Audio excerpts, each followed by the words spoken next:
in America. Once upon a time, there was an orphanage behind the walls of a convent, the Abbey of Aubazine, where Gabrielle spent nearly 7 years. The Romanesque purity of this ascetic world would inspire her sense of austerity and her taste for black and white, while the opulence of religious garments and ceremonial objects would spark her fascination with Baroque style, gold and colored gems in years to come. Once upon a time, there was a beautiful young girl who spent her days sewing and her nights singing in a cabaret before troops of cavalrymen. She was called Coco because she often sang, "Who's seen Coco in the Trocadero?" She always preferred to pretend that Coco was the nickname given to her by her father.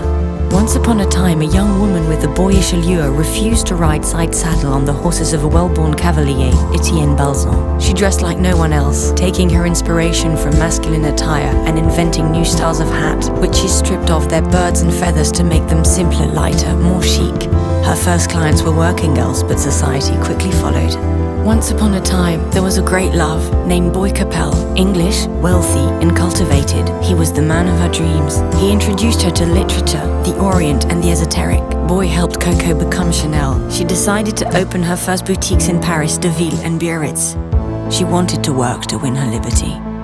Once upon a time, a revolution came to pass when, in a stroke of genius, Coco Chanel transformed the female silhouette. She shortened dresses, revealed ankles, freed the waist, eliminated corsets, revived jersey, cut her hair and bronzed her skin. Chanel closed one era and launched a new century of fashion. Once upon a time, at 31 Rue Cambon, Mademoiselle Chanel opened her first couture house in Paris in 1918. The little country girl, the orphan of Aubazine, had become the queen of Paris. Before liberating women, she had liberated herself. Once upon a time, there was a love story that ended abruptly. Boy Capel died in a car accident. For the first and last time, Coco Chanel was seen to cry. "Either I die as well," she said, "or I finish what we started together." She chose to go on.